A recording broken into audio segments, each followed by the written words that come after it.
NFL Inside Blitz Week 16 with Ron and Ted. We're going to get right into it because we have 3 player interviews. Ted, take us away, please. Buffalo Bills at the Chicago Bears, the first game of our Sports USA doubleheader on Saturday, not Sunday. Sunday's it's sort of like, I think of it as sort of Thanksgiving. You got the 3-day games spread out throughout the day, but Saturday is a full slate of games. And we got the Bills at the Bears and then the Washington Commanders at the San Francisco 49ers, the late game. My pregame show starts at 9:30 in the morning Pacific time at sportsusa.live and on many of your radio stations around the country. In the meantime, the Chicago Bears, what a season. What an awful year they've had. They've lost a lot of starters to injury. They're down.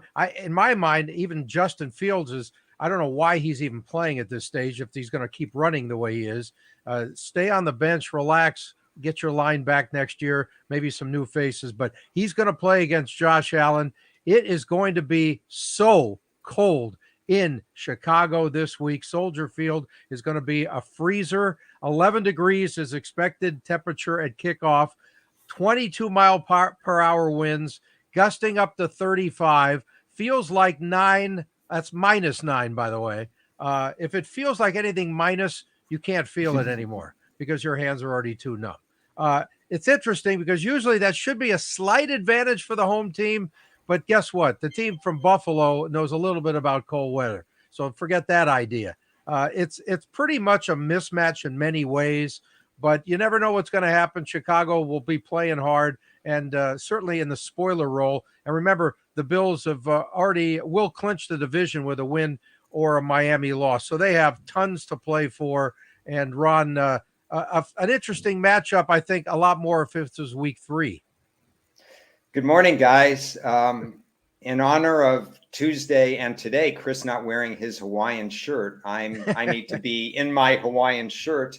So anybody who's listening from Chicago or Buffalo or so on, I do feel for you. And they hate you. In my Hawaiian shirt right now. But just think of warmer times or enjoy these games and so on. Yeah, this is going to be an interesting one. There's a number of different angles to touch upon. But before I do that, I'm certainly interested to hear what your guest has to say. Yeah, absolutely. We have running back Sf-Hufanga of the Buffalo Bills, who had a pretty good role with the Indianapolis Colts last year. He sort of lost a lot of that. And, of course, when Jonathan Taylor was healthy with the Colts, he was the guy there. So they traded Hines to the Bills, and they need running backs, but they haven't been using him much. And but I do, because I love talking to him. We've spoken to him a few times. Let's hear from Sf-Hufanga. Naeem, thanks for coming on. Appreciate it. Thank you for having me again, Ted. It's good to hear your voice again. Absolutely. I enjoy your game. I just wish they would use you more. I've already texted Josh Allen several times. Oh, well, look, it just comes with time. I was going to earn my right and earn the right to play. I think it'll come. You're all good, man. All good. Hey, Naeem, let's start out. What's this season been like for you? You go to a new team with all this great success in mid-season. Yeah, there's a lot of words to describe it, but to be honest, when you start the year off, you don't think you're going to be traded or you don't think you're going to be somewhere completely different than where you're used to. But it's definitely been an adjustment and a change, but a great adjustment and change. I love it here. It's been a very, very great time here. We have great guys, a great locker room, and some great coaches. So I'm so excited they wanted me here, and I feel like I'm where I belong. Yeah, what a football city, too, though. What is it like playing in front of that Bills Mafia? Honestly, I've never seen a fan base like it. I think it's the best fan base in the NFL, and it's definitely the best fan base I've ever been a part of in high school, college, and the NFL. And it's really amazing. We have fans who care. We get trapped in the record fall snow, and fans are helping us get out of our driveways. Then the excitement on Saturday, it's an electric atmosphere. Every time we score a touchdown, fans are throwing up snowballs in the air. It's just great. And there's nothing like it. It's like a college town, except, it's the NFL team, and it's a big city, and it's a bunch of people who are here who work hard, who love the Bills. Tailgaters Hall of Fame is what I call it, baby. Yes, exactly. They tailgate too. They get after it. Sometimes I like just I pull up the stadium. I'm like, dang, I wish I didn't play. I wish I can get involved in the tailgate. But like I said, the people here are great. It's a hardworking city. Great people here, and I've loved it so far. I see why they call it the city of good neighbors. So, Naeem, I got to ask you, did you watch your old team last week blow that 33-0 lead? I did. I actually, actually I did. I saw the game. I saw it 33-0, and actually went to sleep when it was 33-14, and prepared for my game. And actually, the whole time I was asleep, I could not sleep because my friends were screaming at the TV.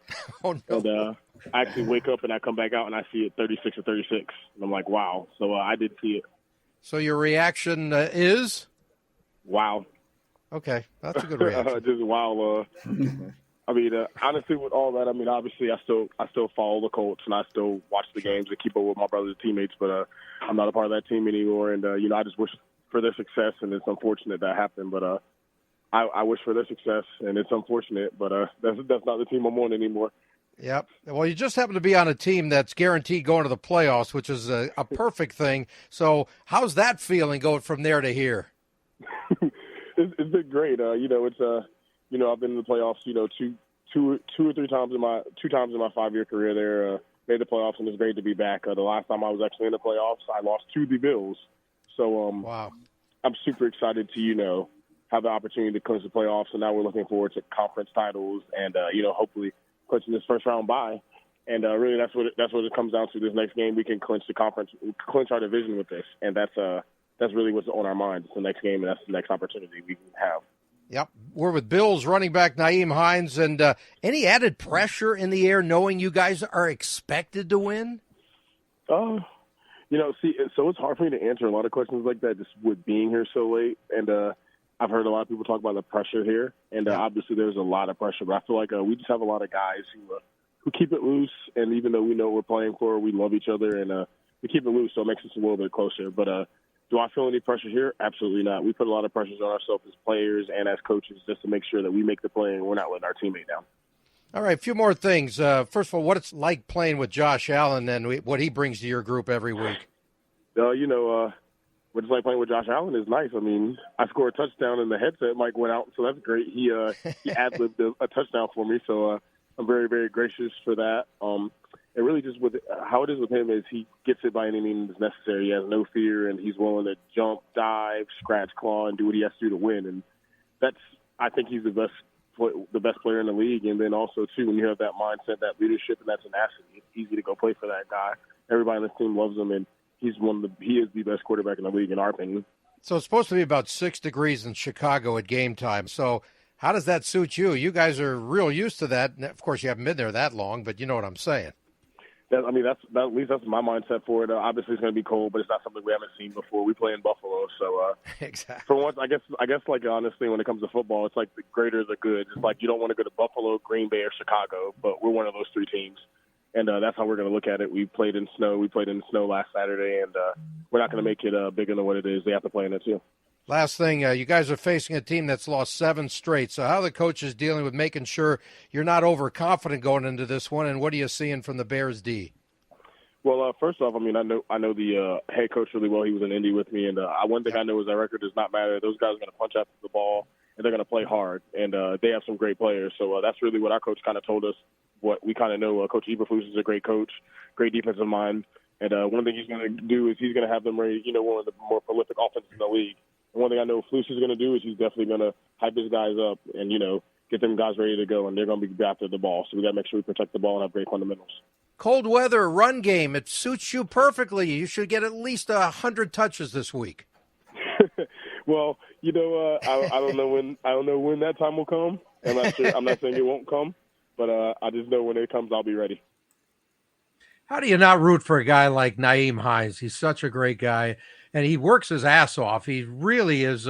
He's one of these guys that, he's a sort of an all-purpose kind of a running back, and you can use him in different ways. They're not using him, so we'll see how that goes with their run game. I'd rather hand it off to him a couple of times instead of Josh Allen trying to be a bulldozer and run through everybody. And one of these days, his head's going to be knocked off. So they got to be careful there, Josh. It's getting late in the season. Bottom line, the Bears stink. They're 2-5 at home, and that tells you everything about what they're all about. But hey, maybe Justin Fields can run all over the place and make it interesting. Well, I thought my Chicago Bears under was dead, but it's alive and kicking. But Yes. But the thing with the Bears is they're dangerous at home. because, as Hines said, they come to play. There's a lot of young players that are trying to earn spots on the roster, and they do play with a lot of heart, and they do the best they can with the talent that they have, as far as I'm concerned. And I do like Buffalo to win this game. I certainly wouldn't be laying the freight because I think it's a coin flip, especially with Buffalo's focus. We've been able to pick up little tidbits from some of the interviews that you've had, and he feels just a little bit too loosey-goosey for me. I don't. How did you want him to sound?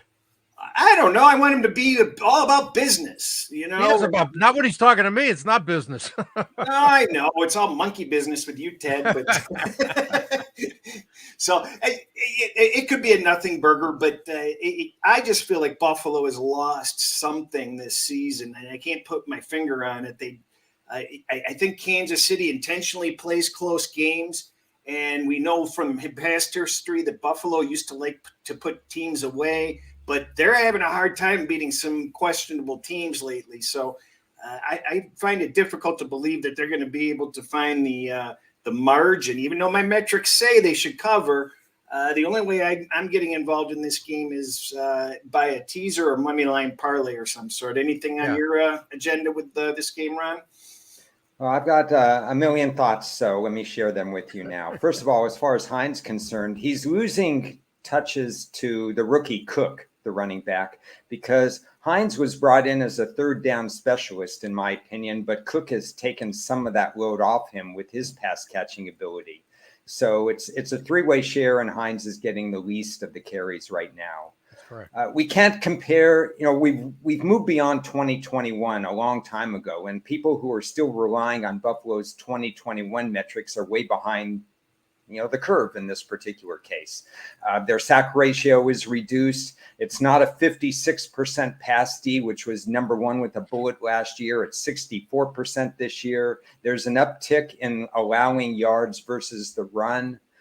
That's why they've kind of fallen slightly, certainly not my top pick anymore as far as the teams, but they're still easily in the top six. But the killer instinct, the killer defense is missing, and that's why games are closer and they're vulnerable. The other thing with Buffalo is that historically when they played Miami, and that was a big game that they played last week against Miami because Miami had beaten them the first time around, so they took it seriously. This team is 13-43, I believe, against the spread after playing Miami. So, that's a tough divisional game. That's a pretty big metric. I think it's caused that, and weather for sure has caused the line to be not where it should be, because on pure power numbers, Buffalo would be a double-digit favorite, but they're not, and I understand why. Yeah. Now, as far as what you said, Chris, about Chicago, that you were worried about your season win total, 2-1 they started the year, and I wasn't worried at all. Why? Because they stunk. They beat San Francisco. I don't know how many times we've said it. They beat San Francisco in a good situation, Trey Lance's first game. They had that 7-16 sack ratio the first 4 weeks of the year. Nothing told me that they were a good team. And when they were 2-1, all that told me is that I was going to get value when I was going to play against the Bears. So those season win and alternate season win totals are really in a good shape. And right now, Chicago's sack ratio is 17 defensive sacks, 48 sacks allowed. And that's just a recipe for absolutely disaster. So my question to the both of you here, because we know one team is better than another, is whether the great equalizer in this game. Well, I think it will be, but there's still nobody's mentioned the fact that the top key glue guy is gone for Buffalo. Von Miller, it makes a huge difference for that team. He's gone. So he's out of the picture. He's not there. And the one thing I look at is the Bills tend to find ways to win while the Bears always find ways to lose. The Bears are usually in games, but they just don't win them. Now, maybe that's because they're in transition, and they, like I mentioned earlier, they got a lot of starters that are out with injuries, but most of those guys aren't great anyway. So, they're in transition as a franchise, and they need another couple of great drafts. I don't know what their head coach is going to do for the long haul. I have no idea, but Justin Fields has to stay healthy, and I don't know how he can the way he plays. I still think it's as a Lions fan, I watched the division closely, and I think there's a lot to be optimistic about with the foundation that they're building. They just need to make some right off-season moves. I don't think that they're a complete and utter disaster. I think Fields is doing, quite well. I mean, I think he has a future in this league. So you have no play on this game, right, Ron? I will be tempted to play if the line gets to double digits. But something Ted and I talked about 3 months ago or so on about the draft, since I cover the draft so much. Yeah, the Bears actually had a draft this year. They drafted a whole bunch of players, but the 4 offensive line they drafted, not one of which were rated by me as NFL worthy. So they knew how to trade back, and they said, we've got to build up the roster. Now they got to actually assess talent a little bit better. And I will be Mr. Redundancy one more time. I think I've said this 433 times during the season. Justin Fields, I love watching him play. He creates so many things, with his legs, obviously. But the bottom line is, guys, all this Justin Fields is improving and his stats are unbelievable. They've lost 7 in a row again. It's the same story. Yeah. That's all that matters. They gotta be better. That's all. That's a good closing line for the game. Okay. So it's a teaser or parlay item for me. Ron's sitting it out unless he gets the miracle double digits that's never coming. And we're on to the next game, which I think is actually a lot more interesting than people realize, Ted, and that's Washington at San Francisco. Yeah, and the Commanders coming off that just awful loss. The way they lost has to be stuck in their brains all week long. But they got to move on, and they got to move on. Short week, 3,000-mile trip against the best defense in the league. Good luck. That's not an easy task.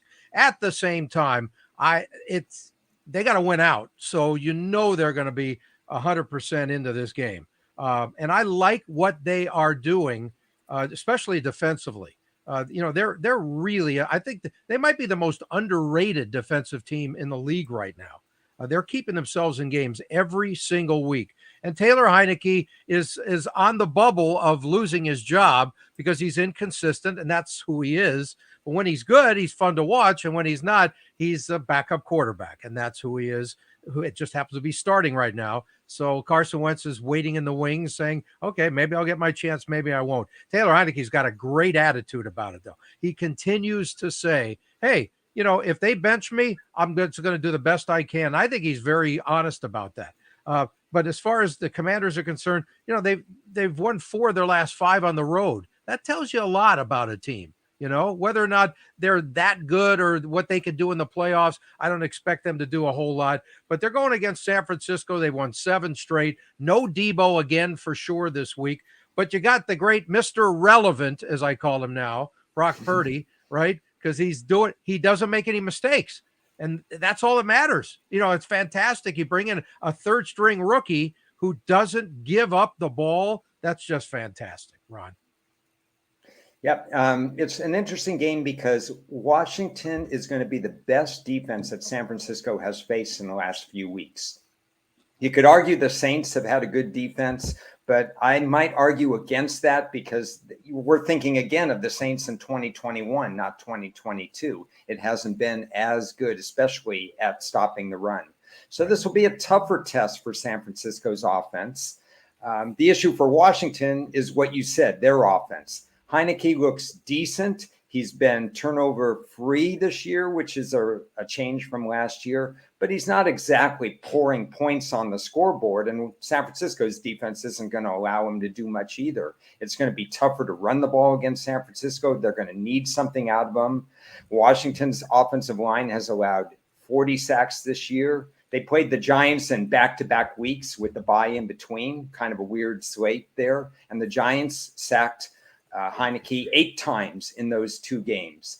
So it's not going to be easy. San Francisco's rested. You mentioned the rest differential in a sense. San Francisco's rested off I think they played the Thursday game and Washington had the other game there. So, from there, it's going to be an interesting defensive struggle. You don't want to turn the ball over in this case. I have a small indicator that says that Washington would be the lean, but without doing more work, I'm probably going to sit back. What about you, Chris?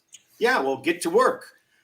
Anyway, this is a matchup of two teams that are in the top 10 over the last 5 weeks on my trailing 5 weeks. And we kind of brought it up. Washington was one of the hottest teams, and this was an example where they hit their bye week and fell flat coming out of their bye week, unfortunately. And it was costly for me, and it was costly for a lot of contestants in Survivor and for Circa. And it was just a disappointment because, as you guys have mentioned, they were on a roll. They've got a lot of qualities about them that they were doing very well, and they just came out flat. On the San Francisco side of things, we're looking at a situation in today's elevated scoring where San Francisco can tie an NFL record for the most consecutive games allowing 17 points or fewer. So I would think that would keep the defensive unit focused because I have a little bit of concern with how much San Francisco really has to win at this point for seeding purposes. They're not going to get the number one spot. They can win anywhere. I think they have the confidence that they can play anywhere. So how much are they going to, protect against injuries? How much are they going to experiment? How much are they going to really be focused?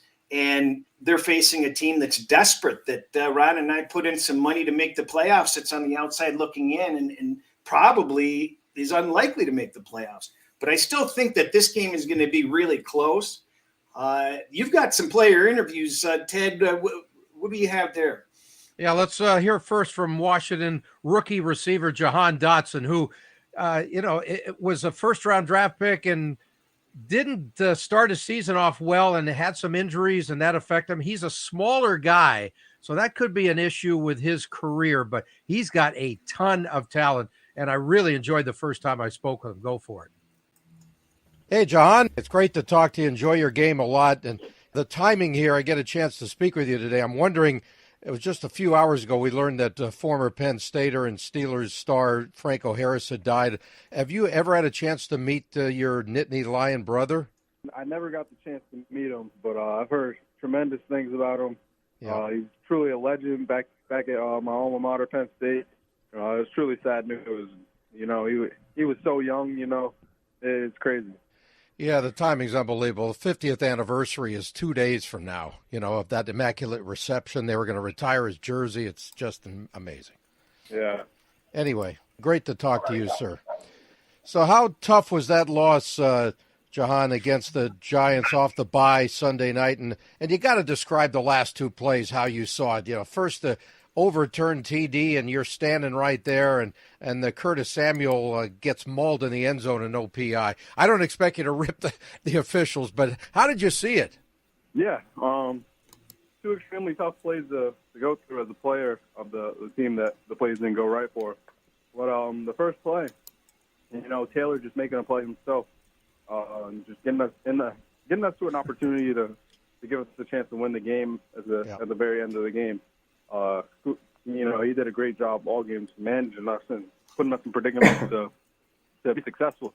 And then that last play, like you said, I don't really want to harp on the refs. Yeah.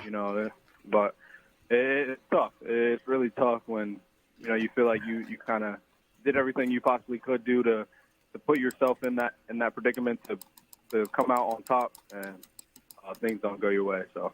Yeah, and the importance of the game, though, too. That's how it makes it even worse. Right. So you had a great game yourself, 4 of 6 targets, 105 yards and a score. How big of a confidence maker is that for you? Yeah, it's things that I know I can do. I feel like I'm very comfortable in those situations, being able to come up and make plays for the team. So I knew in the back of my mind that I was capable of doing things like that. It was pretty much just showing my teammates, showing the world that I'm capable of doing that. But in the back of my mind, I've always had this self-confidence in myself that I'm able to make every play that comes towards me.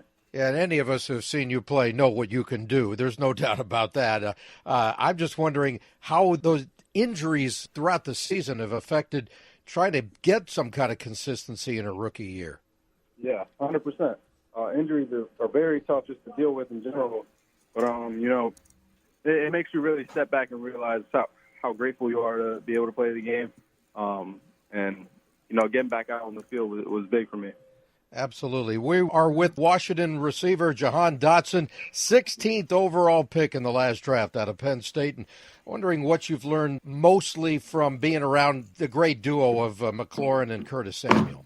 Yeah, pretty much learned how to compete at a very high level every single week in and week out in this very competitive league. They're two of the best guys that do it at this level. Be able to be side by side with them and learn from them every single day has been a major confidence booster to my game. And catching passes from Taylor Heineke, the guy likes to sling it around, so I would think you would enjoy that connection. But the pressure's on him now because you guys need to win. Yeah. We've been in this situation before. We started off very slow at the beginning of the year. People were counting us out. Our backs were against the wall, and we responded. So, we're just looking to do that now. We know the stakes are very high this late in the season. We're just trying to make things happen for this team. I don't think enough people are talking about your defense as well. That's a top 10 D in this league. They're keeping you in pretty much every game. And without your best guy, Chase Young, how's he looking? Yeah, he's looking great. Seeing him run around at practice every single day, it's been great to see. Just because when I came in, he really wasn't doing much. But to see his growth throughout the season and where he's at now has been awesome to see. Couple things real quick here. Ultimate test this week going against that 49ers defense. They lead the league in so many categories. What are you studying most to try and beat these guys, and also in the red zone? Yeah. First, we just got to capitalize on what they're giving us. They're very, like you said, very good defense. Not too many holes in the defense, but you got to find what works against them. So that's what we're going to try to do, and just capitalizing on the opportunities that we're given. We can't shoot ourselves in the foot against a good defense like this. So we got to make every play possible and try to come out on top. And last thing, Jahan, no wiggle room left here. So cross-country trip, short week, doing it the hard way. You guys feeling up to it? Yeah, 100%. Like I said, our backs have been against the wall before.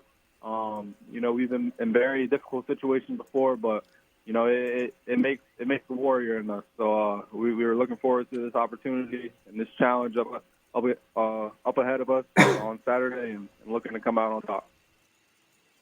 That's Jahan-Dotson, a rookie receiver for the Commanders. He sounds like a really good guy. I like his focus. I like his game a lot. And again, he's if he gets somebody who consistently can throw him the ball, that would help. I mean, that's been Terry McLaurin's problem.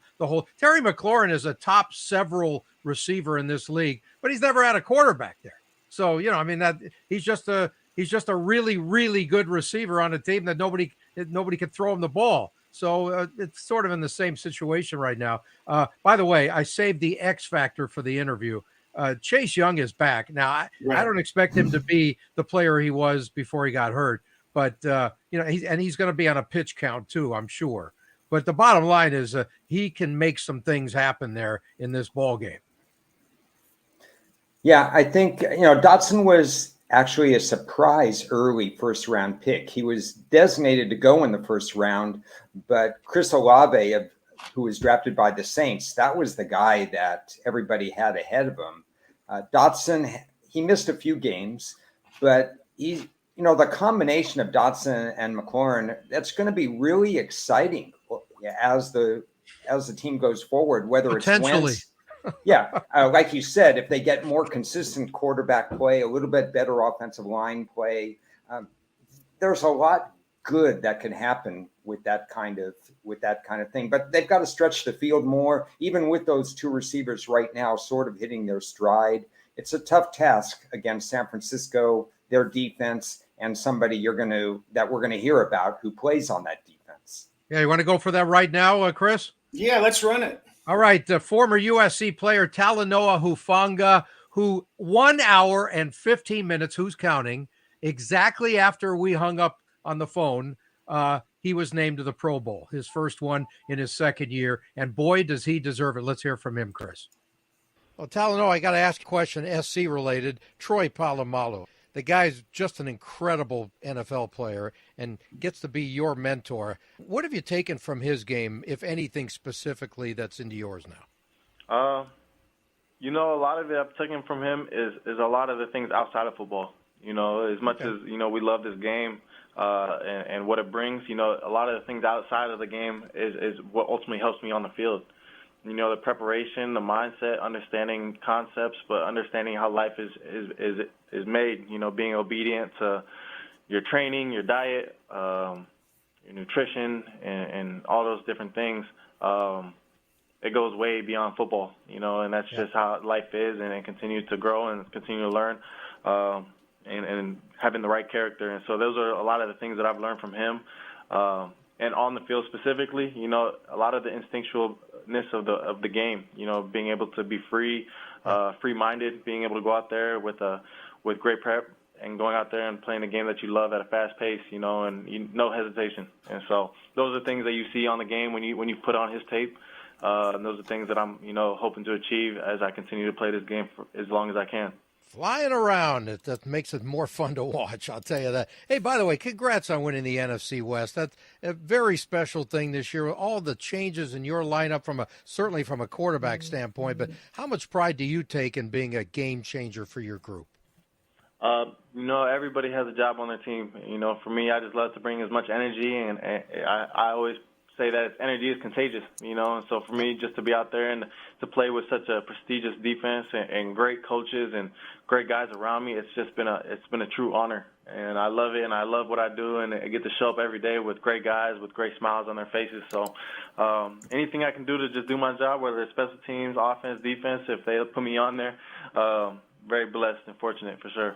And speaking of greats, how much does it help your job to be around a guy like Nick Bosa and his pass rush? Oh, definitely. We just got to cover in the back end so he can get those sacks in the front end.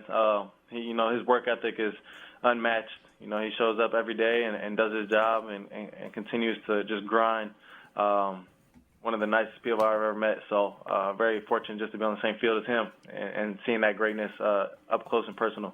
And what about your D coordinator, D'Amico Ryans, what he means to your group? You guys are doing so well, you're probably going to lose him to be a head coach next year. You know that. Yeah, I definitely, you hear those things, those talks. Obviously, if you would ask D'Amico, and Coach and what he's brought to us, he's focused in the present, and he's locked in on what we're trying to achieve now. But very fortunate enough to just be coached by such a great human being, a guy that understands football at the highest level. And the things that he does is truly incredible. His poise that he has as a coach is not a lot of people like that, and the energy that he brings and the fire intent and the way he demands the room when he coaches and guys are just rallied around him. We're very thankful for him and what he's brought. But obviously, if he does get to become a head coach, we're very happy for him because he deserves everything that he would be given for sure.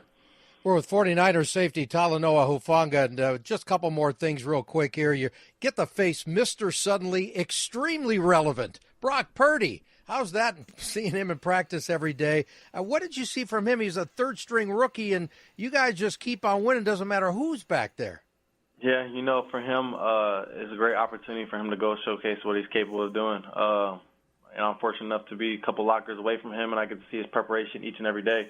Got to go against him in scout team throughout the course of the season and seeing what he's doing. And the guy just lets it rip, and he sees what he sees, and he trusts it, and he believes in it. And we're just very excited, We just got to continue to build around each other, and we're very thankful that, you got a guy like that that's willing to lay it out on the line for you, And so for the guys around, we all have a lot of true respect for him. And we just got to continue to help build him and help bring his confidence to the highest it can be, for sure. Yeah, well, nothing seems to bother him. I mean, you're on the road in Seattle. He throws 11-11 to start the game. The guy's like a 10-year veteran out there. Oh, no doubt. And, that's the confidence that we that he has and that we continue just want to help give him, and he's a great quarterback and he makes the right reads. And at the end of the day, we just want to get a win, and he's going to make sure we get it any way we can and however it looks, we're going to get it. So that's the goal. All right, two more things real quick. Christian McCaffrey, what's he meant to your team? He does everything well. Oh yeah, no doubt. He's so versatile. He's a Swiss Army knife, a guy that can catch, run, throw. You've seen it there in the Rams game early on in the or middle of the season, I'd say. But a guy that even came here, I think his first week here, he got here on a Friday and ended up playing on a Sunday. So that just shows the testament who he is as a person, his character, and what he truly believes and how much he loves football. And so very blessed to go against such a great guy. But even a better football player as well too. And last thing, you've won 7 straight. So what's going to take to get number 8 against the Washington offense that has some playmakers, but they've been inconsistent, specifically in the red zone? The way I see, any team can be beaten, at any time of the year, and whether they're 0-11, whether they're 11-0, or whatever the record is. Washington is a great football team. And we're excited to have that matchup. We understand it's going to be a physical game. They have a great run game. They have great guys that are their ability to get the ball down the field. They call him Scary Terry, and a guy that can continue to do his thing. So for us, we just got to eliminate those explosives, handle the run game. But it's just a true honor to be able to put the pads on every week and go out there with our brothers and play the game that we love. And they want it badly, too, because they need to win out. Oh, yeah. Honestly, yeah. We're going to get their best match, and that's what we love. We love competition. So, at the end of the day, all the credit to a great Washington team. So we just got to go out there and play our game, too. That's Sf-Hufanga of the San Francisco 49ers, Pro Bowler for the first time, and it won't be the last time either. This guy is really a special player and very much like his mentor, as we talked about earlier. You know what? He mentioned it. The Commanders are coming to play. Now, whether or not they're good enough in this game is a whole different ball, but they are coming to play, and I expect this to be a fairly close game throughout. Yeah, the San Francisco defense, they just work so well together, and they have some really good veterans with Bosa and Warner and so on. They put everybody in alignment, and that's what you're looking for, fundamentally sound defenses that don't all of a sudden implode in the middle of a game or can't adjust at halftime and so on. And he's one of the key pieces because the secondary had a little bit of a concern coming in with Ward missing the first 4 games. I think he was on IR. Then he came back. He got hurt a little. Then he came back again. So if everything's going well in the secondary, it just makes their front 7 even more impressive in terms of limiting scores from other teams. Yeah, Nick Bosa is going to be in the face too often, though, of Heineke. I think that could be a problem in this game. I think Washington can keep this game close. I show that the metrics have this line pretty short, but I don't have the confidence that they can cover the 6.5 or 7 at this point. But I'm going to be using San Francisco basically at pick'em or in teasers or parlays.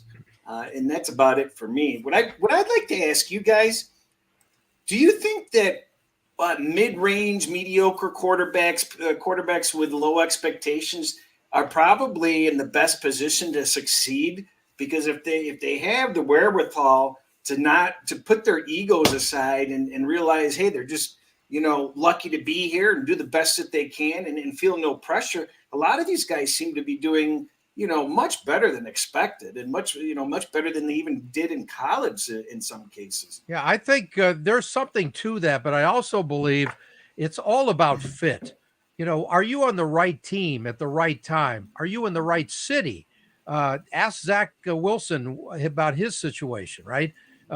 He's in the wrong place at the wrong time in the wrong city, and I don't even know if he's right for the NFL. That's a whole different story altogether, and he's still a kid. But he may never develop into the player. There's so many variables here, and it's all I always say about everything in life. Life is timing, baby. It really is. And if you're in the right situation in the right room with good guys that will help your game and not affect the ego doesn't get into the involved in the working process. There's so many different variables.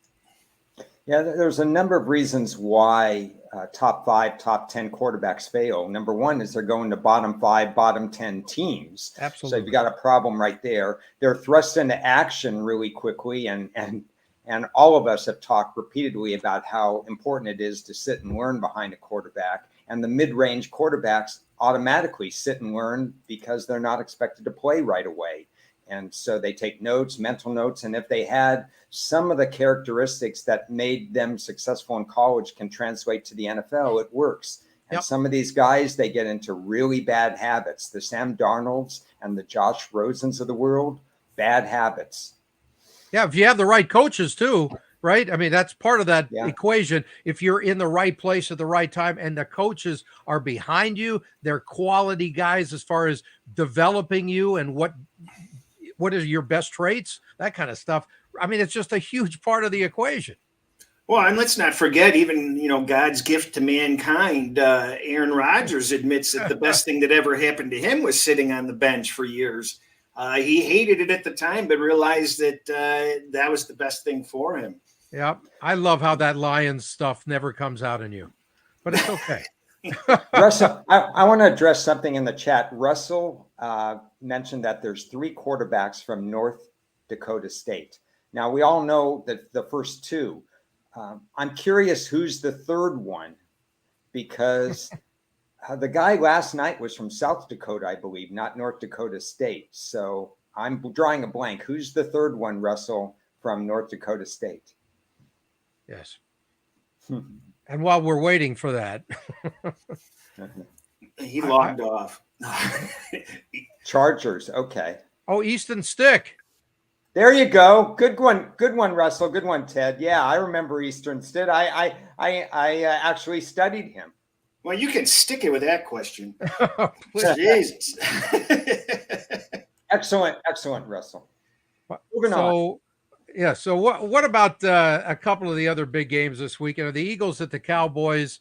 I just see that as a fascinating game. Unfortunately, Jalen Hurts will not be playing, so it's it takes away from what you really want to see as far as the matchup is concerned. But hey, Gardner Minshew, I think he's got a little bit of Mike Leach in his thoughts right now, who he played for in college, and they had a great relationship. I think he wants to win one for Coach Leach.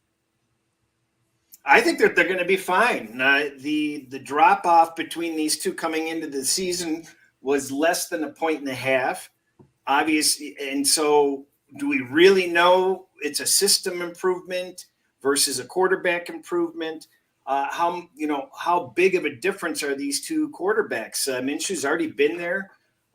He has, he can do a lot of the things. He's considered one of the best backups in the league. So I took +6 or 5.5 earlier this week, and wow, that's good. I feel pretty good. I feel pretty confident about it. I think it's going to be a tighter game than people anticipate, but I just worry if they fall behind that they start to sit some players, and you're not going to see a valiant comeback effort if they were to fall behind. Yeah, that's a real big key, no doubt. A great point. For me, I would lean that way as well. I think the points are too high. I think that the correction is too high. The worry is this is the 3rd straight road game for Philly, and it comes with 6. Everybody has to play a little bit earlier because it's Saturday instead of Sunday. But it's just 6 days, and they've got all this new, stuff that they have to put in and so on. And they know they could win the next week against New Orleans, or Dallas could lose one more game. Like what you said, Chris, if it gets ugly early, let's just move on. Yeah, and by the way, 7-0 on the road. That's pretty good, isn't it, for the Eagles? Well, they haven't lost many games anyway.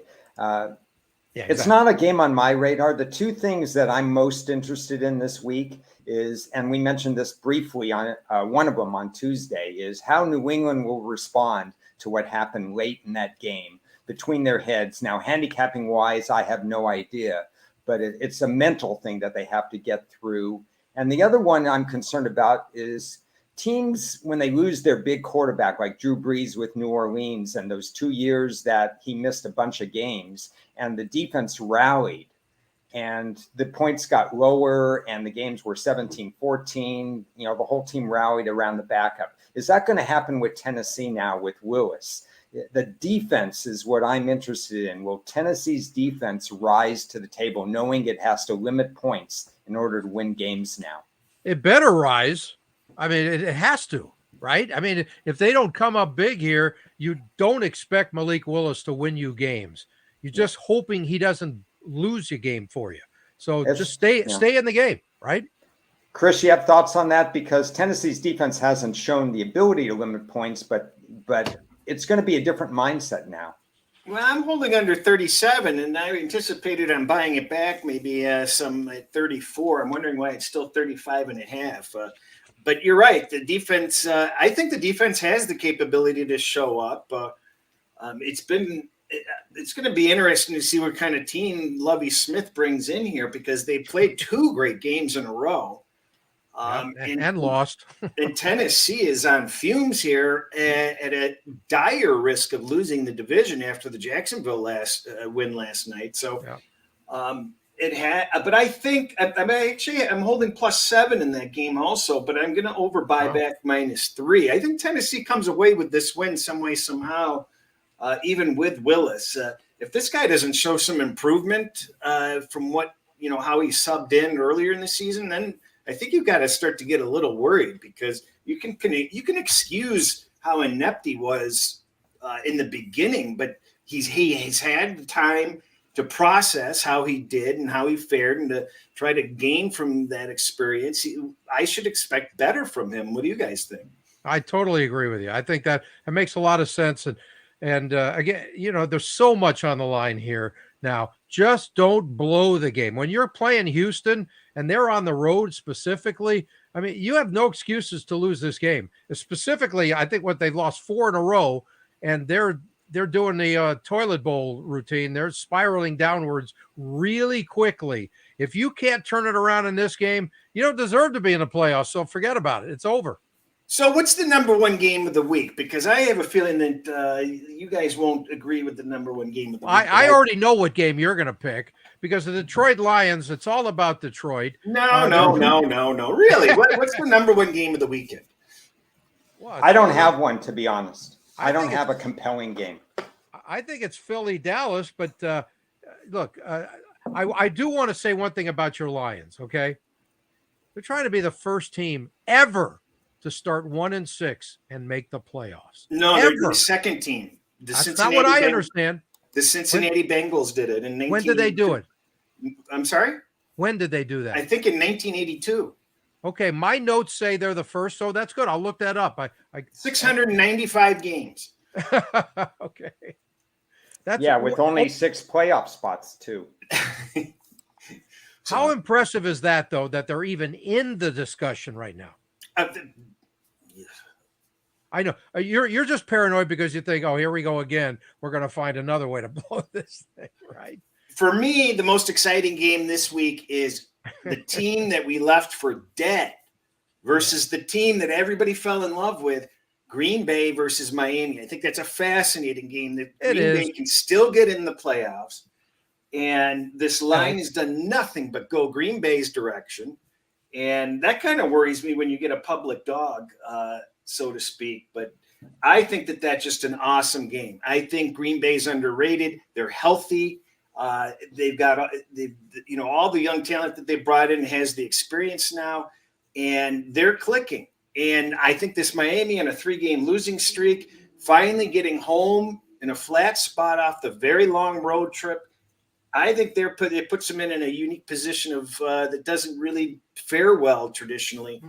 Green Bay, I think, is going to come in here and surprise people and put themselves on the map again, and they still can get into the playoffs. Yeah, but I don't trust their pass D in this game. I think that's their biggest issue. What do you think, Ron? Not many thoughts on this particular game. I think variability with a high point total. The splash plays by Tua could happen. I think it's easier to run on Green Bay than to pass on Green Bay, personally. If you establish the run, you can really open up a lot of holes. That is true, but I'm talking about the matchup specifically in this game. They're going to have to deal with Tyreek Hill, which is something they haven't had to do. Obviously, most teams don't. Without doing much work on this game, Green Bay has a positive indicator, so I would lean on that way. Well, what are you working on? Jeez, you got to work on everything. You're going to be up all night at this rate. No, I told you I was going to skip some NFL games because he's doing a lot of college stuff going on. I've got a lot of stuff going on. So you people, I'm sorry for you. You people in private lives. And, Brian, any thoughts on whether Carroll can slow down Mahomes in Kansas City? Any outlook on that game? Let's see. Kansas I think City, Carroll's Seattle. getting a little old for that, to be honest. Yeah. He needs to stay off the field. Yeah, I don't think they slow him down. No, I don't either. And How's poor that for a Geno. Geno short Smith comment? is a Pro Bowler, guys.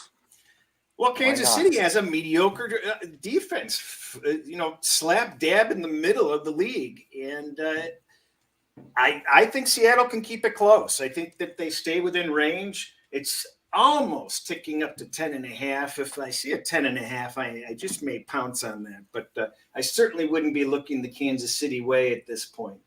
Kansas City just doesn't put separation on any teams. It seems like they intentionally – the difference between Kansas City and Philadelphia, to be repetitive, Philadelphia hasn't played any close games. I want to see how they handle the playoffs in a close game, whereas Kansas City seems to intentionally play close games for the experience. Yeah, the difference That is door Patrick is open. Mahomes. That door is open with Kansas City. There's no question about that, and that's what it might take. Good chat question from Joseph, because this is something I had to deal with this week. How does the handicap change in Pittsburgh? So I'll give you my thoughts, and I'll be curious on yours.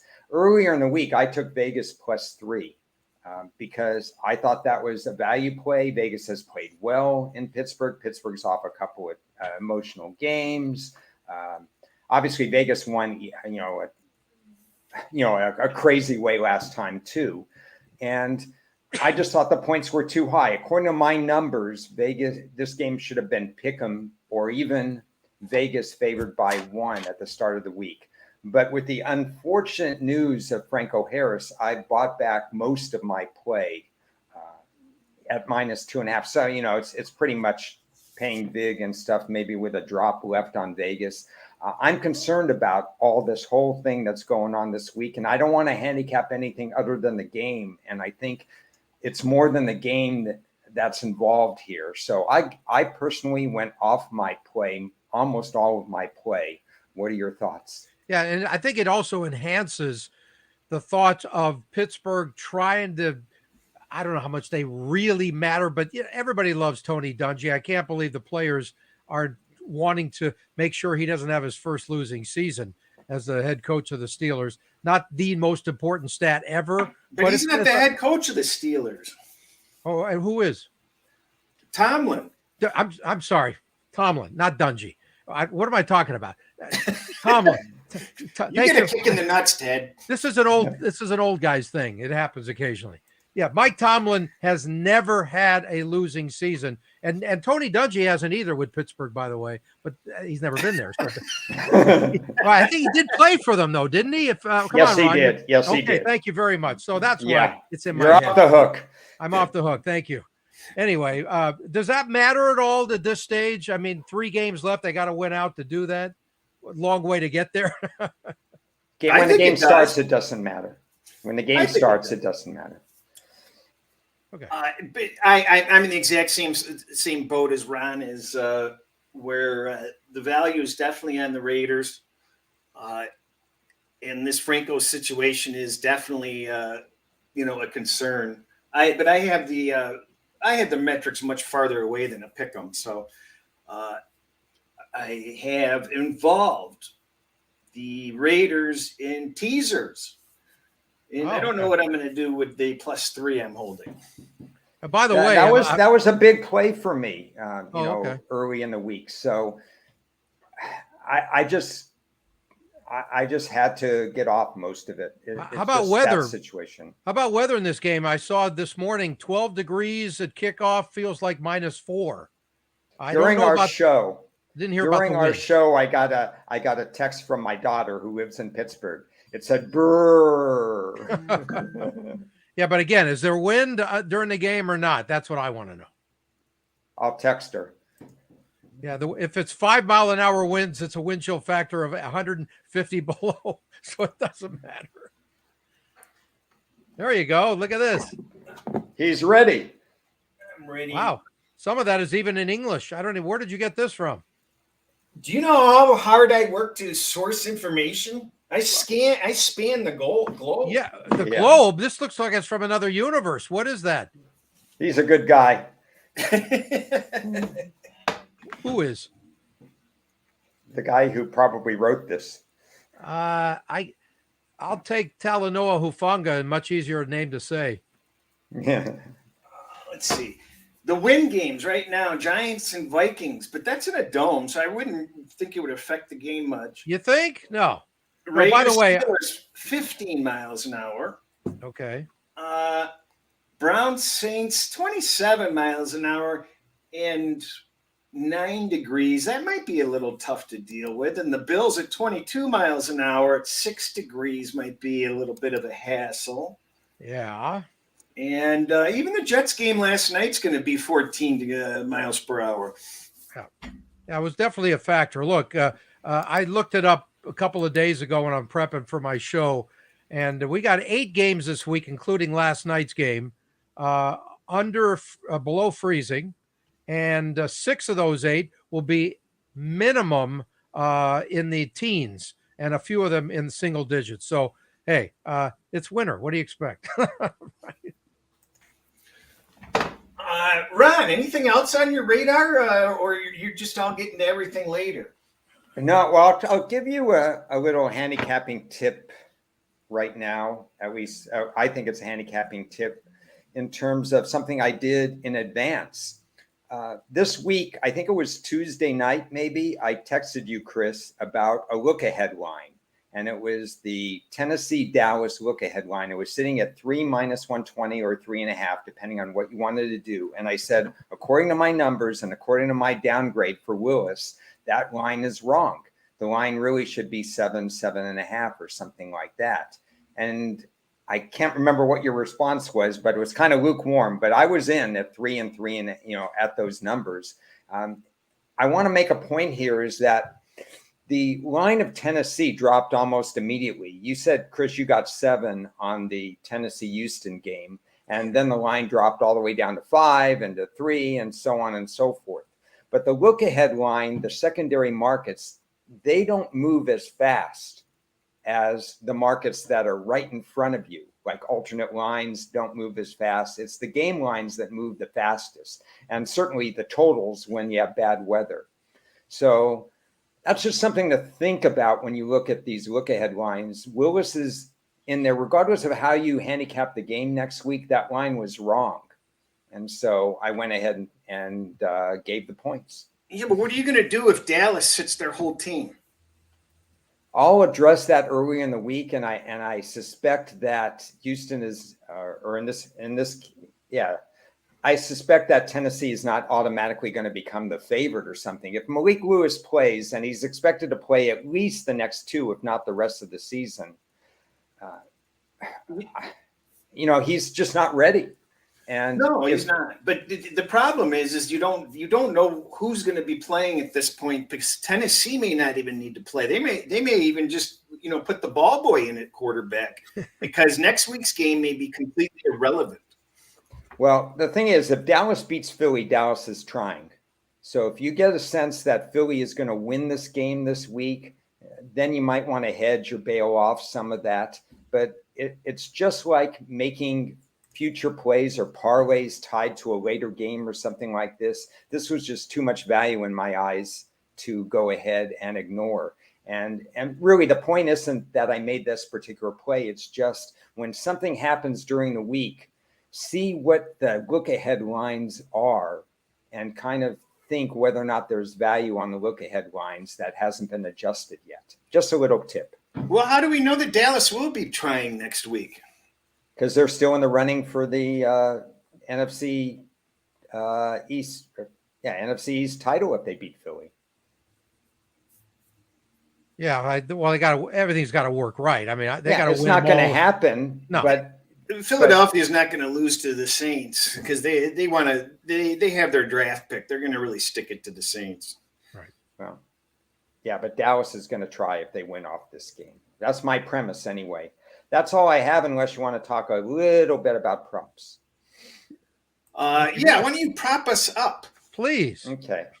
Washington, San Francisco. The number that surprised me the most, I know Deebo Samuel is out, but Christian McCaffrey over under 20.5 carries.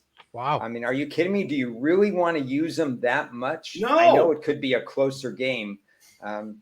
I just didn't understand that number. And I understand the touches factor of it. In fact, I went over Christian McCaffrey 4.5 catches. He's had 4 or more in every game but one that he's had with San Francisco. And you figure with Washington's tighter defense and maybe a little bit more pass rush with Chase Young in or out or whatever, that they will throw shorter routes and McCaffrey comes into play there. But I was surprised at that. So I would say over for catches, under for yards. Yep, totally agree. And Washington is going, and of course you studied the game and so on. Washington's going to have to get the ball out quicker as well in this particular game. So it's the same situation with a guy like Gibson, who's the secondary back. He's not going to run very well. I anticipate him not running for many yards. I'd go under on his running total, but I might go over on the number of catches he has, which could be as low as 2 in this particular case, maybe even 1.5 with juice.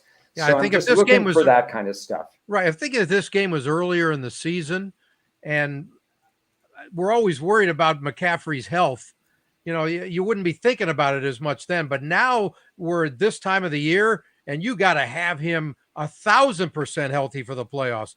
If they give him the ball more than 20 times, hey, Kyle Shanahan, you're far from a genius. What can I tell you? Yeah. No, I couldn't agree more. As somebody with San Francisco futures, I don't want to see McCaffrey used more than the bare minimum. 15 times and, half a dozen catches, and have a nice week. That would suit me well. And that's just kind of the way I handicap the game.